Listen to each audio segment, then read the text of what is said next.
بسم الله الرحمن الرحيم.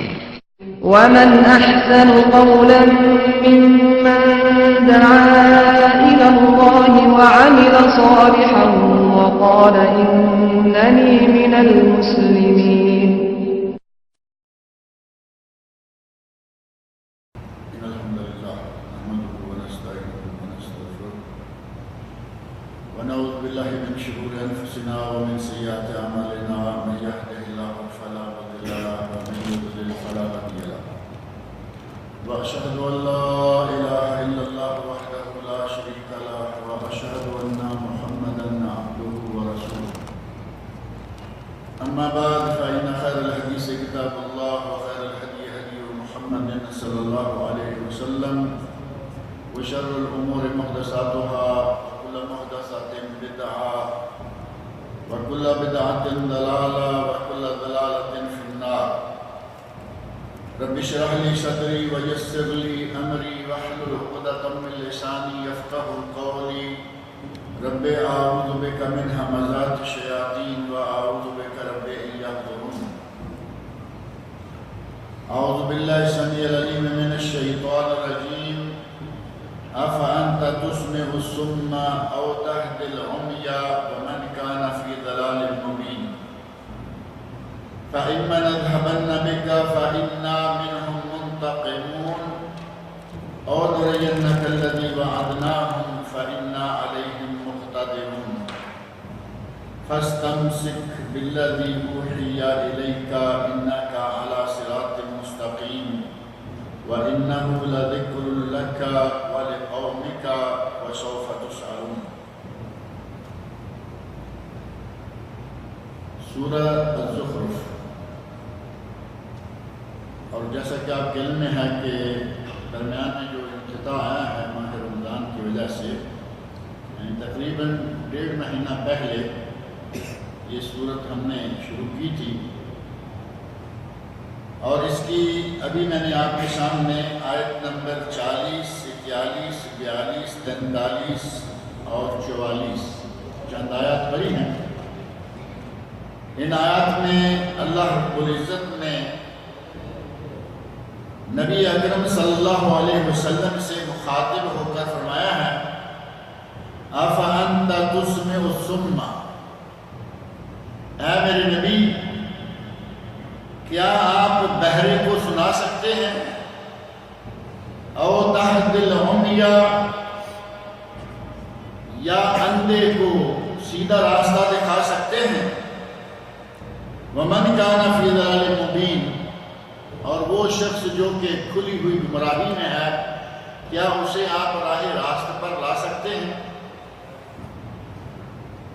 اس آیت کو مکہ مکرمہ کے لوگ جن کی طرف نبی اکرم صلی اللہ علیہ وسلم کو مبعوث فرمایا گیا تھا، اگر ان لوگوں کے حالات کو سامنے رکھ کر تھوڑا سا توجہ سے پڑھا جائے تو معلوم ہو جاتا ہے کہ اللہ رب العزت یہاں اندھے کن کو کہہ رہا ہے.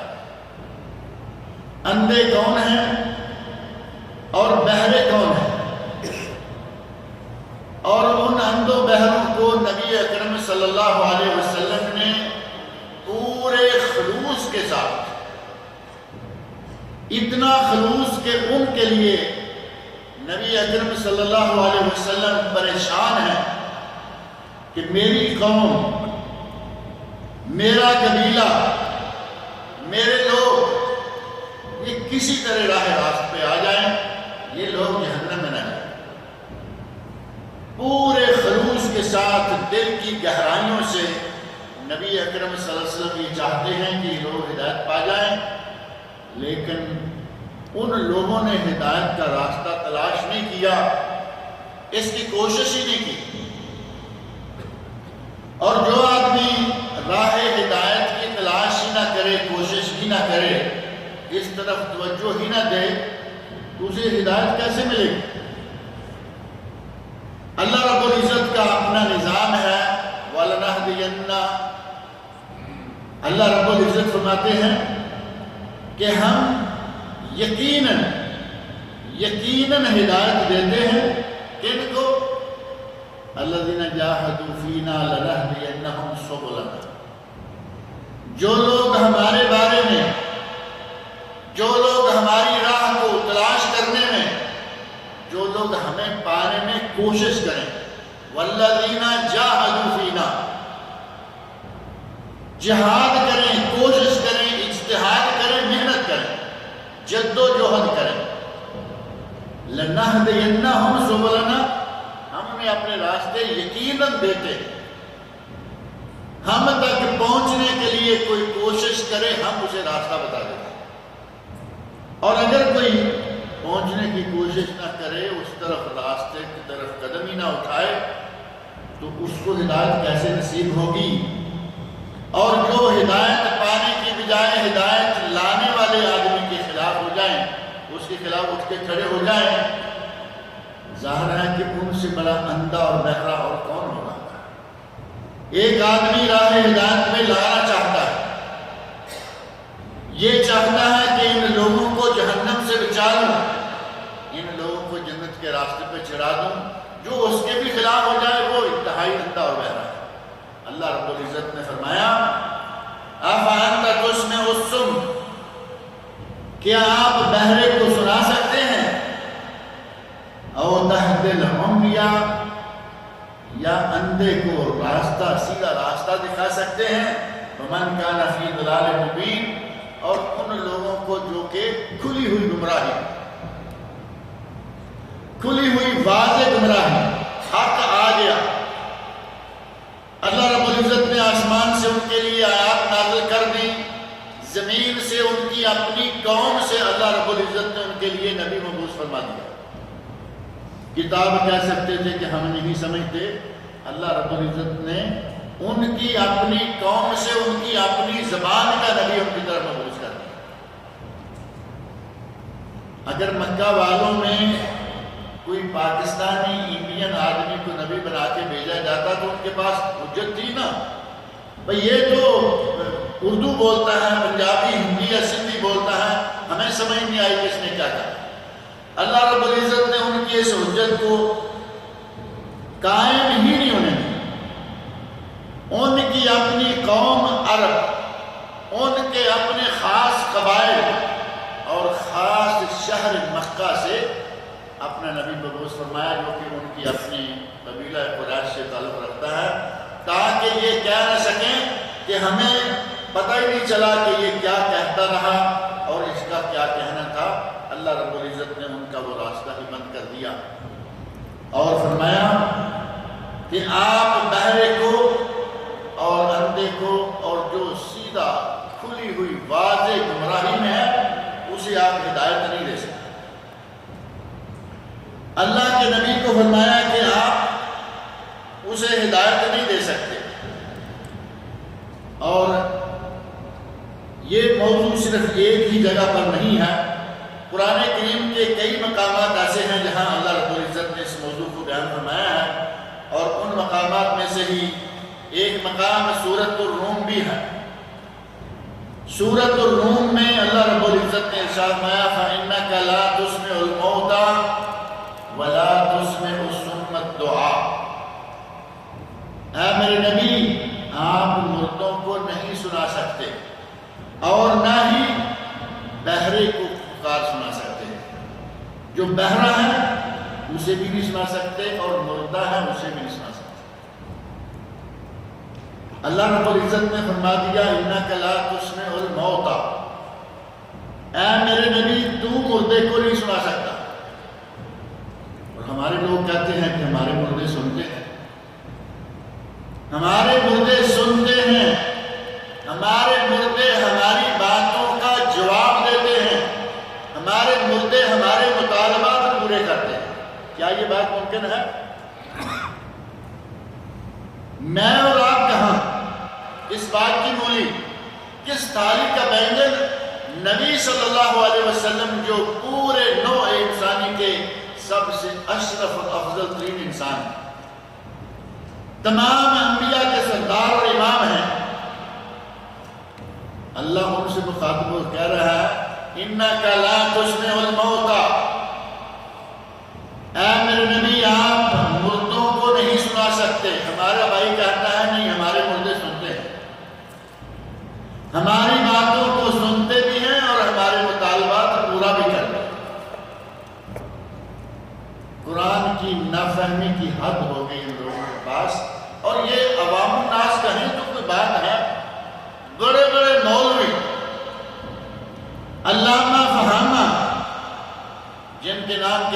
شیخ الاسلام، شیخ القرآن و تفسیر، شیخ الحدیث، اتنے بڑے بڑے لقب لگے ہوئے ہیں۔ قرآن کریم کا ایک مقام نہیں، کئی مقامات پر یہ بات اللہ نے فرمائی، اِنَّكَ لَا تُسْمِعُ الْمَوْتَى، اے میرے نبی آپ مردوں کو نہیں سنا سکتے۔ اور ہمارا مولوی کہے جا رہا ہے نہیں، مردے سنتے ہیں، ہماری حاجتیں بھی پوری کرتے ہیں۔ وَلَا تُسْمِعُ الصُّمَّ الدُّعَاء، اور نہ ہی آپ بہرے کو جو کہ زندہ ہے اسے نہیں سنا سکتے، اور جو مر چکا قبر کے پیٹ میں جا چکا، 4-5 فٹ زمین کے نیچے ہے اور اوپر مٹی کا ڈھیر ہے۔ اور ہماری تو عام یہ جن کے مردے سنتے ہیں ان کی قبریں بھی عام سی نہیں ہوتی کہ بھئی 3 فٹ نیچے ہے، اوپر کچی مٹی ہے، شاید کوئی آواز گھس جائے۔ پہلے 4-5 فٹ نیچے زمین میں، اوپر مٹی، اور اس کے اوپر سیمنٹ کے ساتھ ریت سیمنٹ لگا کے اتنا ٹائٹ کر دیا گیا ہوتا ہے کہ آواز کے اندر جانے کا کوئی چانس نہ رہے۔ پھر بھی کہتے ہیں کہ ہمارے مردے سنتے ہیں۔ ہمارے مزاروں کا یہی عالم ہے نا، نیچے قبر ہے، قبر کے اوپر پھر بلڈنگ میں تیار ہونا شروع ہو جاتی ہے، جس کے پاس جتنا پیسہ اس کے مردے کی اتنی بلڈنگ بڑی، اور اس بلڈنگ میں جہاں سیمنٹ سریا ہر چیز لگائی گئی ہے، اب وہاں جا کے مانگتے ہیں اور کہتے ہیں کہ وہ ہماری سنتے ہیں، ہماری مرادیں بھی پوری کرتے ہیں۔ کتنا عجیب ذہن ہے ہمارے لوگوں کا، جب کہ اللہ رب العزت نے ان کی اس بات کی تردید فرما دی کہ، اور نہ صرف یہ کہ ہمیں خطاب کرتے ہوئے، بلکہ اپنے نبی صلی اللہ علیہ وسلم سے خطاب کرتے ہوئے فرمایا کہ میرے نبی آپ ان کو نہیں سنا سکتے۔ یہی بات سورۃ النمل میں جا کر اللہ رب العزت نے ارشاد فرمایا، اِنَّكَ لَا تُسْمِعُ الْمَوْتَى وَلَا تُسْمِعُ الصُّمَّ الدُّعَاء، بالکل ملتے جلتے الفاظ، ایسے جیسا کہ وہی بات ایک دوسرے مقام پر کسی دوسرے پیرائے میں اللہ رب العزت نے فرما دیا، بلکہ یہ دیکھیے الفاظ، اِنَّكَ لَا تُسْمِعُ الْمَوْتَى وَلَا تُسْمِعُ الصُّمَّ الدُّعَاء اِذَا وَلَّوْا مُدْبِرِينَ، اور یہ آیت ہے فَإِنَّكَ لَا تُسْمِعُ الْمَوْتَى،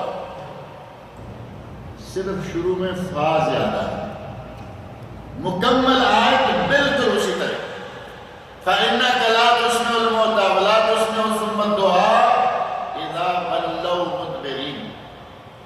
فرمایا وَمَا أَنْتَ بِهَادِ الْعُمْيِ، سورہ روم میں اگلی آیت میں اللہ نے فرمایا وَمَا أَنْتَ بِهَادِ الْعُمْيِ عَنْ ضَلَالَتِهِمْ، اے میرے نبی یہ جو اندھے ہیں، آنکھوں کے اندھے بھی نہیں بلکہ اصلاً یہ عقل کے اندھے، ان عقل کے اندھوں کو آپ ہدایت نہیں دے سکتے، عقل کے اندھوں کو آپ ہدایت نہیں دے سکتے۔ نبی اکرم صلی اللہ علیہ وسلم کو اللہ رب العزت نے قرآن کریم کے ان متعدد مقامات پر فرمایا کہ اے میرے نبی آپ ان کو ہدایت نہیں دے سکتے، آپ ان کو سنا نہیں سکتے، اور جب آپ ان کو ہدایت نہیں دے سکتے، مشرکین مکہ اور خاص طور پر قرآن کریم میں سورہ قصص میں اللہ رب العزت نے ارشاد فرمایا کہ اے میرے نبی آپ اِنَّكَ لَا تَهْدِي مَنْ أَحْبَبْتَ، اے میرے نبی جسے تو چاہے کہ اسے راہ راست پہ لگا دے، جسے تو چاہے کہ اسے ہدایت پہ لے آئے، اِنَّكَ لَا تَهْدِي مَنْ أَحْبَبْتَ وَلَكِنَّ اللَّهَ يَهْدِي مَن يَشَاءُ، ہدایت صرف اسے ملے گی جسے اللہ چاہے۔ آپ چاہے جتنی بھی کوششیں کریں آپ کسی کو ہدایت نہیں دے سکتے، اور ہمارے یہاں تو پہلے بھی میں نے یہاں ذکر کیا ہے، ہمارے یہاں تو ہدایت کیا، ہمارے یہاں تو بڑی بڑی چیزیں لوگ ایسے دے دیتے ہیں۔ آپ نے واقعہ سنا، سلام پھیرا، حضرت نے جماعت کرائی، سلام پھیرا، جتنے لوگ دائیں طرف تھے حافظ قرآن کو، یہ فیضان اسناد نبی اکرم صلی اللہ علیہ وسلم سے ثابت نہیں ہو رہا. اللہ رب العزت فرما رہے ہیں کہ اے میرے نبی تو جسے چاہے ہدایت نہیں دے سکتا. اور یہ پتہ کس کے بارے میں آج نازل ہوئی؟ صحیح بخاری اور صحیح مسلم میں واقعہ موجود ہے. نبی اکرم صلی اللہ علیہ وسلم کے چچا، اور یہ چچا بھی کون ہیں؟ جنہوں نے نبی صلی اللہ علیہ وسلم کی پرورش کی، نبی صلی اللہ علیہ وسلم کی مدد کی.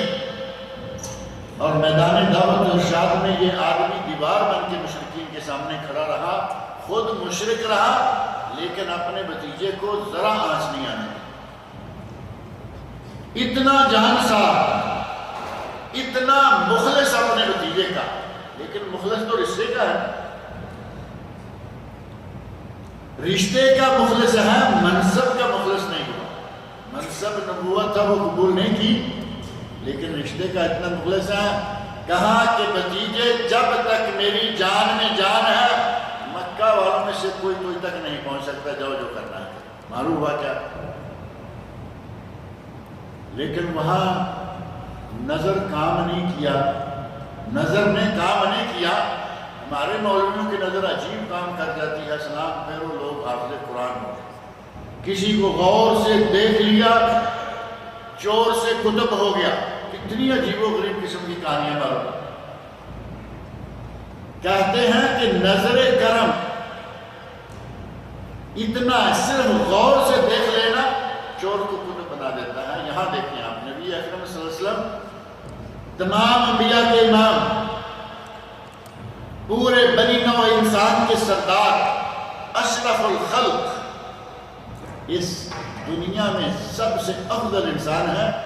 اور جس گھر میں پل رہے، جس گھر میں پلے بڑے جوان ہوئے، جو آدمی اتنا تعاون کر رہا ہے، اتنا ساتھ ساتھ چل رہا ہے، جب معاملہ ہدایت کا آیا تو فرمایا انک لا تہدی من احببت. اور صحیح بخاری میں جو واقعہ ہے وہ موجود ہے، مذکور ہے کہ جب ابو طالب فوت ہونے لگے، ہمارے یہاں تو کہتے ہیں نا حضرت ابو طالب علیہ السلام، پاک و ہند میں نہ صرف شیعہ بلکہ بعض سنی مولوی حضرت ابو طالب علیہ السلام، وہ نبی اکرم صلی اللہ علیہ وسلم کے بہت معاون، آپ کے چچا، انتہائی معزز انسان، لیکن اسلام کی دولت سے محروم رہے. ان کو نہ صرف رضی اللہ عنہ صحابی ہو جائے کوئی تو اس کے لیے شرف ہے کہ اللہ نے کہا رضی اللہ عنہ ورضوا عنہ، آپ اسے رضی اللہ عنہ کہیں. لیکن جب کفر کو چھوڑ کر مسلمان ہو جائے تو رضی اللہ عنہ. ابو طالب کفر نہیں چھوڑ رہے، موت قریب ہے. مکہ والے سردار ابو جہل اور اس کی پارٹی، یہ پوری اپوزیشن پارٹی ایک طرف موجود ہے اور نبی اکرم صلی اللہ علیہ وسلم دوسری طرف موجود ہے. اور نبی صلی اللہ علیہ وسلم گھر میں، کیونکہ نبی صلی اللہ علیہ وسلم کا اپنا گھر ہے، اپنے چچا کا گھر ہے، آپ کو تو وہاں آنے سے کوئی روک نہیں سکتا. یہ سردار بھی آ گئے. آپ کہتے ہیں چچا کلمہ پڑھ لو، کلمہ پڑھ لو، ایک مرتبہ جاتے جاتے ہی پڑھ لو. کم از کم میں اللہ کے سامنے آپ کی سوال کرنے کے لیے تو لائق ہو جاؤ. آپ کہتے ہیں کلمہ پڑھ لو اور اپوزیشن والے کیا نعرہ لگا رہے ہیں کہ ہماری پارٹی چھوڑی تو دیکھو ایسا نہ ہو کہ جاتے جاتے کہیں بھتیجے کا دین اختیار کرے.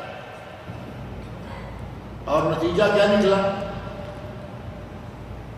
بالآخر ابو طالب کی زبان سے جو کلمات نکلے وہ تھے علی ملت عبد المطلب، میں اپنے باپ دادا، میں اپنے باپ کے مذہب جو کہ قبیلے کے سردار ہیں، میں عبد المطلب کی ملت ان کے مذہب پر مر رہا.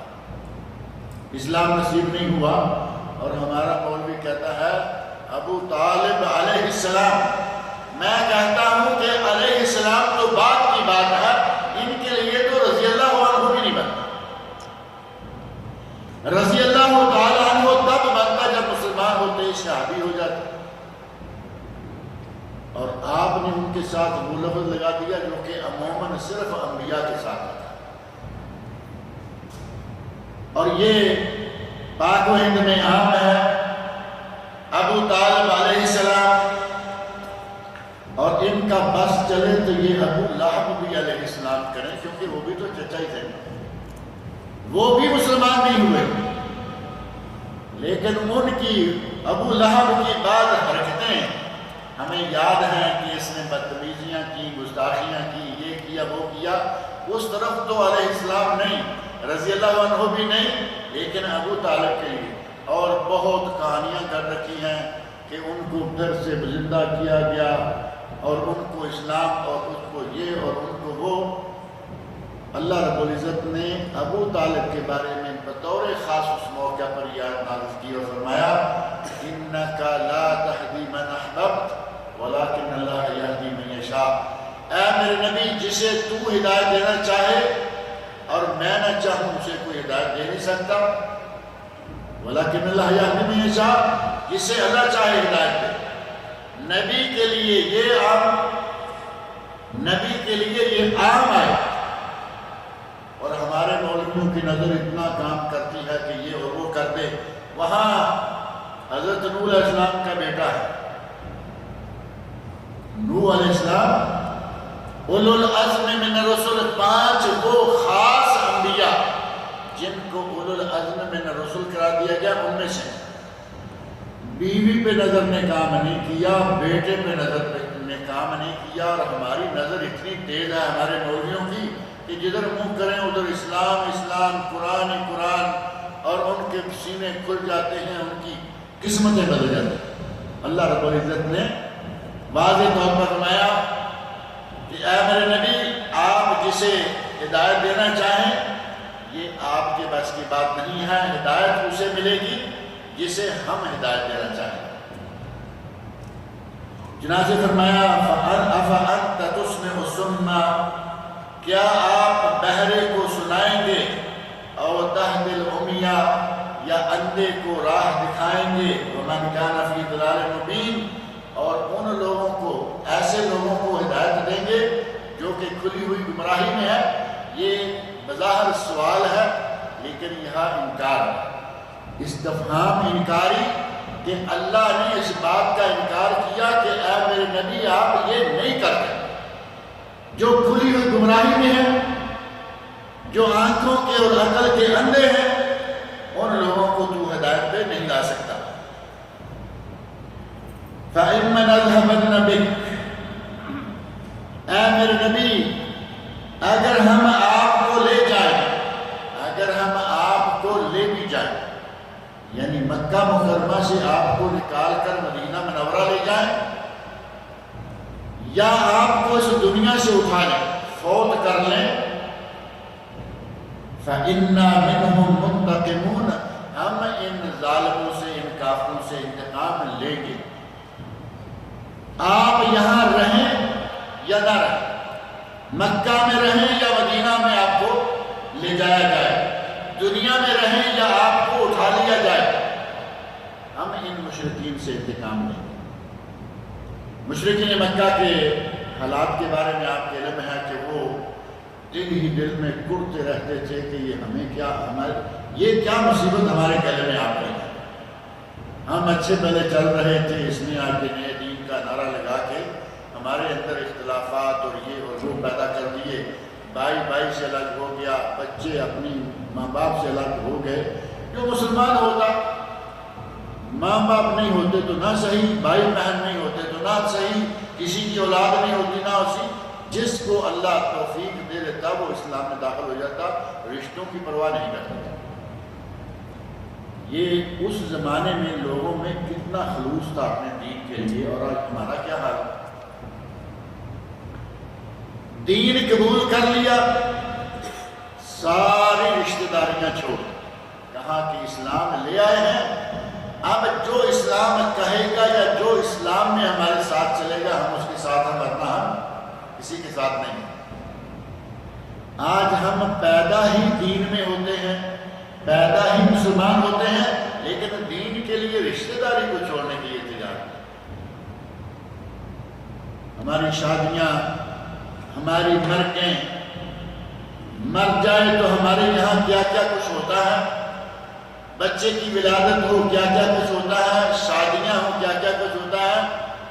رشتہ داروں کو راضی کرنے کے لیے ہم نبی صلی اللہ علیہ وسلم کی سنتوں کو، قرآن کو، شریعت کو، کسی بھی چیز کو ٹھکرا دیتے ہیں۔ وہ لوگ جب مسلمان ہوتے تھے وہ رشتہ داریاں ٹھکرا دیتے تھے، حتیٰ کہ خود نبی صلی اللہ علیہ وسلم کا آپ حال دیکھیں۔ آج کئی لوگ یہ سمجھتے ہیں کہ نہیں، کچھ تھوڑا سا مروت سے کام لے لینا چاہیے، اتنا بھی کیا۔ نبی صلی اللہ علیہ وسلم اگر ذرہ بھی اس معاملے میں کوتاہی کرتے، آپ مکہ مکرمہ میں انتہائی معزز اور مکرم تھے۔ 40 سال مکہ والوں نے اپنی آنکھوں میں اٹھا کے رکھا، اتنی عزت کی، اتنا احترام لیا کہ پوری تاریخ میں کسی کے لیے اتنا احترام ثابت نہیں ہے۔ امانتیں نبی صلی اللہ علیہ وسلم کے پاس، نبوت حاصل ہونے سے پہلے صادق اور امین کا لقب آپ کو ملا ہوا، لیکن جب لوگوں کو دعوت دی، توحید کی طرف بلایا، وہی لوگ جو کل تک صادق و امین کہنے والے ہیں، انہی لوگوں نے جھٹلا دیا، نبی صلی اللہ علیہ وسلم سے تعلقات ختم کر دیے، رشتہ داریاں چھوڑ دی، حتیٰ کہ وہ 3 سال نبی صلی اللہ علیہ وسلم اور آپ کے خاندان کو دیکھنے کو ملے جو مسلسل بھوک اور پیاس میں، شیب ابی طالب میں آپ کو گویا کہ مکمل سوشل بائیکاٹ کر کے بند کر دیا۔ یہ سارا کچھ کیوں ہو رہا تھا؟ صرف نبی صلی اللہ علیہ وسلم نے توحید کے معاملے میں مداخلت نہیں کی، یہ نہیں کہ رشتہ دار ہے کوئی بات نہیں،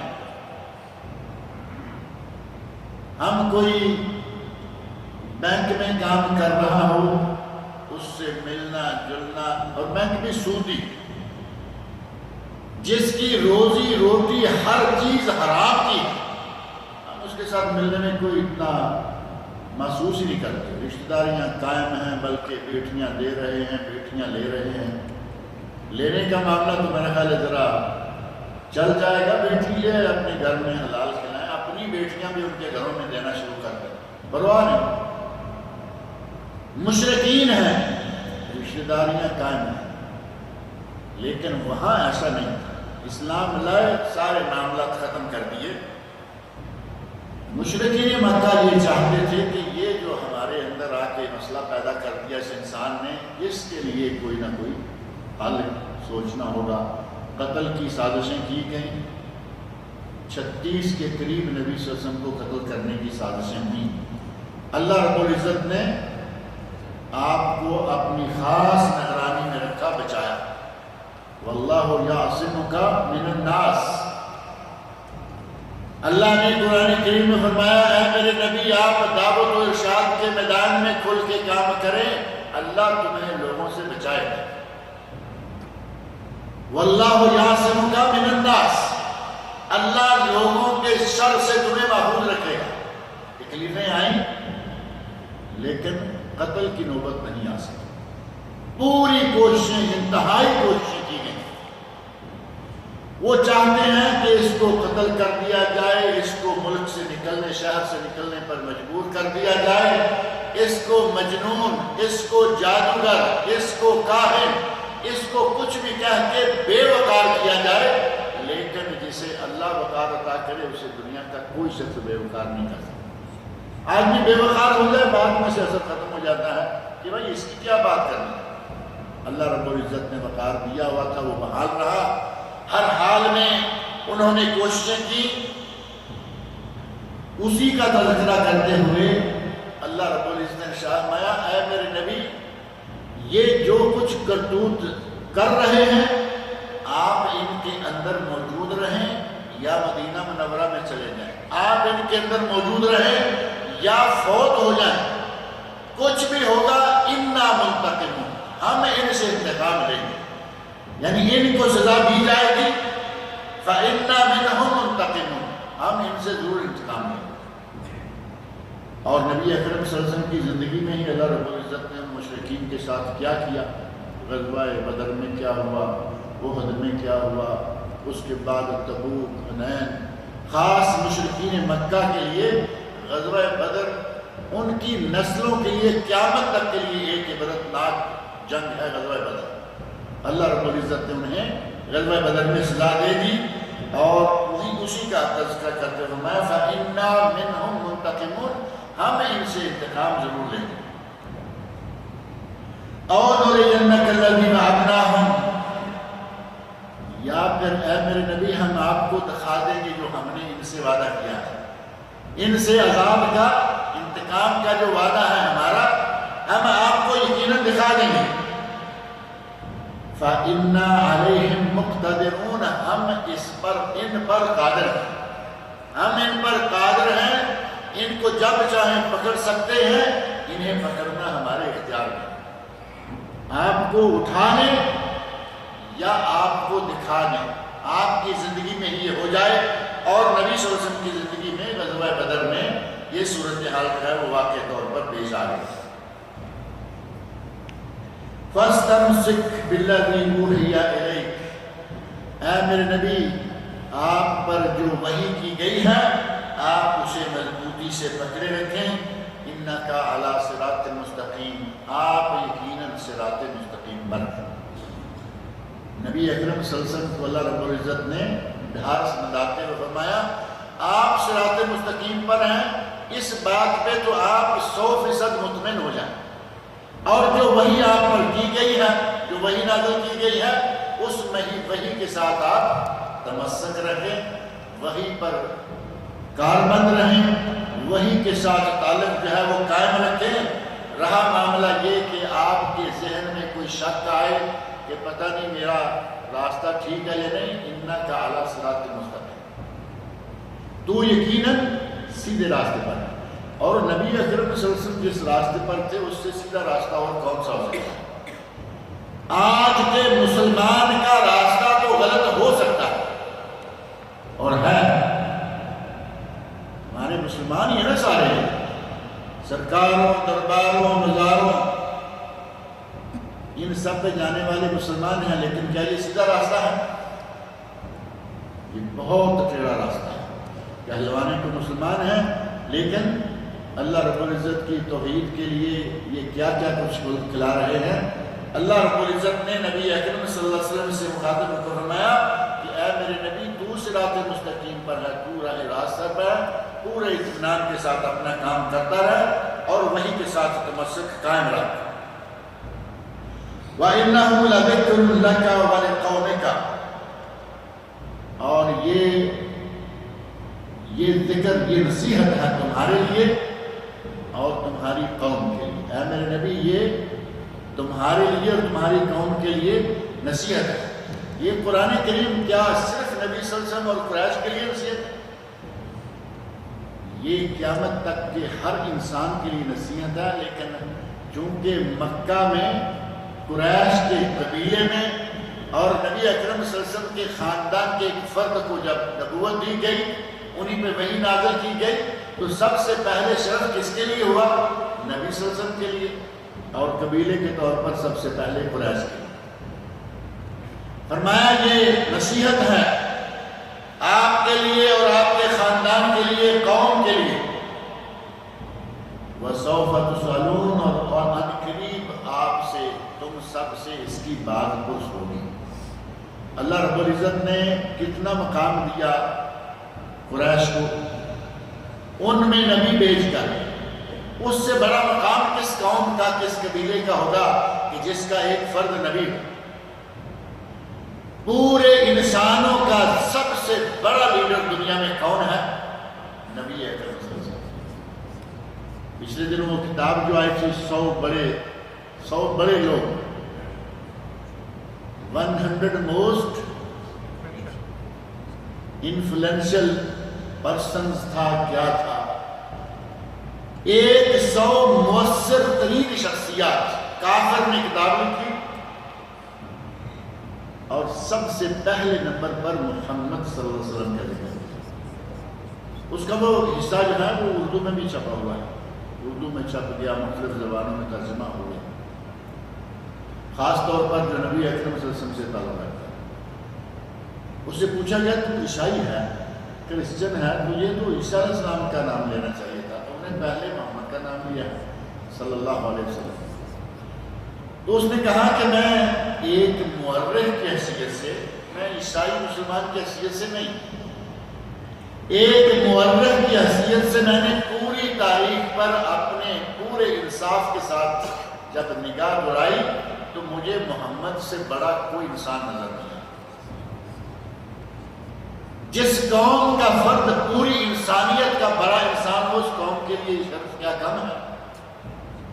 نبی صلی اللہ علیہ وسلم تو شرف ہے، آپ کو نبوت ملی، آپ کا یہ شرف تو کسی بھی شرف سے اعلیٰ ہے، لیکن قوم کو بھی کتنا بڑا شرف مل گیا کہ اس قوم میں یہ نبی ہے۔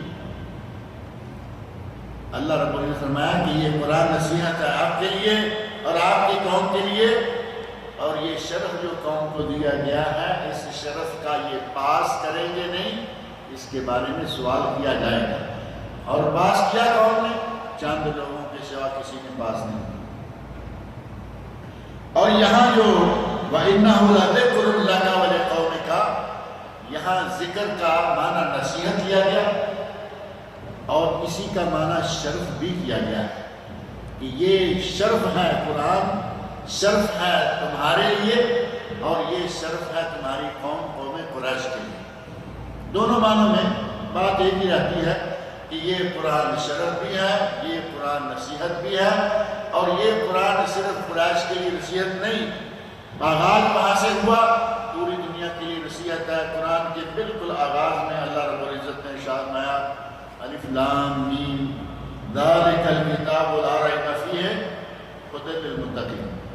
یہاں تو قریش کا ذکر نہیں آیا نا، قوم کا ذکر نہیں آیا، ھدی للمتقین۔ اور قرآن میں اللہ رب العزت نے جا بجا مختلف پیرایوں میں مختلف انداز سے کہا کہ یہ ہدایت ہے سب کی، جو ہدایت حاصل کرنا چاہے، جس کے دل میں ذرا بھی ہدایت پانے کی تمنا ہے، خواہش ہے، تھوڑی بھی کوشش کرے کہ راہ ہدایت تلاش کروں، اللہ اسے راہ ہدایت دیتا ہے۔ یہ صرف قریش کے لیے نہیں بلکہ تمام نوع انسانی کے لیے۔ قرآن کریم کو تو کتاب ہدایت کہا گیا ہے، یہ کتاب ہدایت ہے، یہ کتاب شفا ہے، یہ کتاب الہی بہت سارے فضائل، بہت ساری برکات کا مجموعہ ہے۔ وَسَلْ مَنْ أَرْسَلْنَا مِنْ قَبْلِكَ مِنْ رُسُلِنَا، اور پوچھئے ان سے، من ارسلنا من قبلک، جنہیں ہم نے آپ سے پہلے رسول بنا کر بھیجا، نبی بنا کر بھیجا، من رسولنا اجعلنا من دون الرحمن آلہۃ یعبدون، کیا ہم نے کسی نبی کو یہ کہا یا کسی نبی کے زمانے میں ایسا کیا کہ اللہ رحمان کے سوا کوئی اور بھی بت ہے جس کی عبادت کرو؟ اللہ نے فرمایا وصل، اور اے میرے نبی پوچھ کر دیکھ لیجئے، من ارسلنا من قبلک من رسولنا، ان رسولوں سے جنہیں ہم نے آپ سے پہلے بھیجا، اجعلنا من دون الرحمن آلہۃ، کیا ہم نے رحمان کے سوا کوئی دوسرا معبود ایسا بنایا یعبدون کہ جن کی عبادت کی جائے؟ اب نبی اکرم صلی اللہ علیہ وسلم سے مخاطب ہو کر اللہ کہہ رہے ہیں کہ پہلے رسولوں سے پوچھیں۔ اب پہلے رسول تو ہیں نہیں، تو پوچھنے سے مراد کیا ہے؟ ان کی تعلیمات، ان کی کتابیں، تورات، انجیل، زبور، یہ جو کتابیں ہیں، ان کتابوں سے کہیں سے بھی نکال کے دیکھیں۔ آج تو شاید کتابوں میں نکل بھی آئے، کتابیں ہی اصل حالت میں نہیں رہیں۔ عیسائیوں کے مولویوں نے، یہودیوں کے مولویوں نے اپنی کتابوں میں تحریف کر کے اسے ایک نیا ہی رنگ دے دیا، ورنہ اصل تورات، اصل انجیل، اصل زبور، ان میں کہیں بھی ایسی کوئی بات نہیں مل سکتی کہ جس میں اللہ کے سوا بھی کسی کو معبود ماننے کا کہا گیا۔ اگر وہاں کبھی کوئی ایسی بات ہوتی تو اللہ رب العزت یہ بات نہ کہتی کہ اے میرے نبی پہلے رسولوں سے پوچھ کر دو، پہلے رسولوں سے یا پہلے رسولوں کی کتابوں سے۔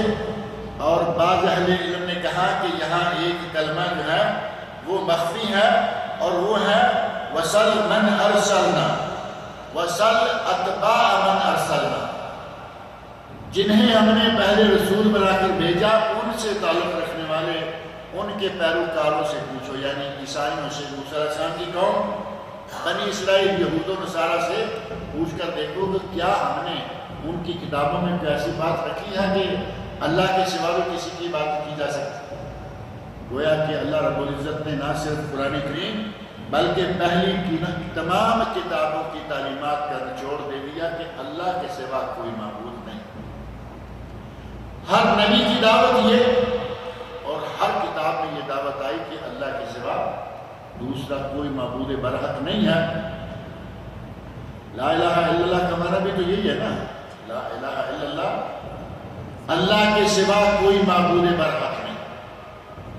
اللہ کے سوا معبود تو بے شمار ہے۔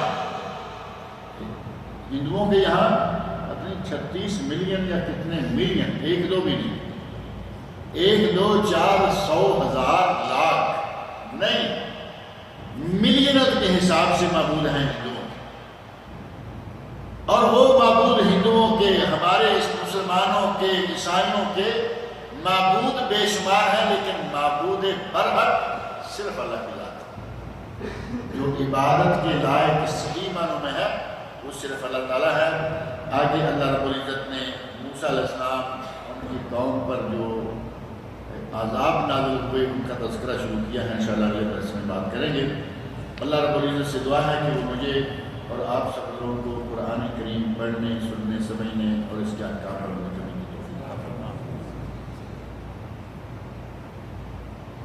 ہمارے عزیز، بلکہ یوں کہیں کہ میرے برادر نسبتی یہ اسی ہفتے کے دوران فوت ہو گئے ہیں، اہل توحید میں سے تھے، بڑے اچھے صاف ستھرے عقیدے کے، اور اللہ رب العزت نے انہیں حج و عمرہ کی سعادت بھی عطا فرمائی چھوٹی عمر میں۔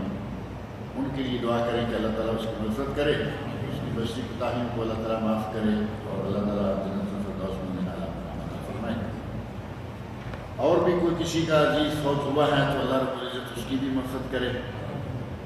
کچھ لوگ بیمار ہیں، پریشان حال ہیں، اللہ تعالیٰ ان کی بیماری دور کرے، شفائے کاملہ اللہ عطا فرمائے۔ پریشان حال لوگوں کی پریشانی اللہ تعالیٰ دور کرے۔ بعض لوگ بے روزگار ہیں، یہاں ہوتے ہوئے بھی روزگار نہیں ہے، ان لوگوں کے لیے دعا کریں کہ اللہ رب العزت ان کو روزگار عطا فرمائے اور اس کے حلال وافر عطا فرمائے۔ آج میرا خیال پہلا درس تھا، سوال کوئی نہیں ہے، انشاءاللہ اگلے درس کے لیے سوالات بھی آیا کریں گے اور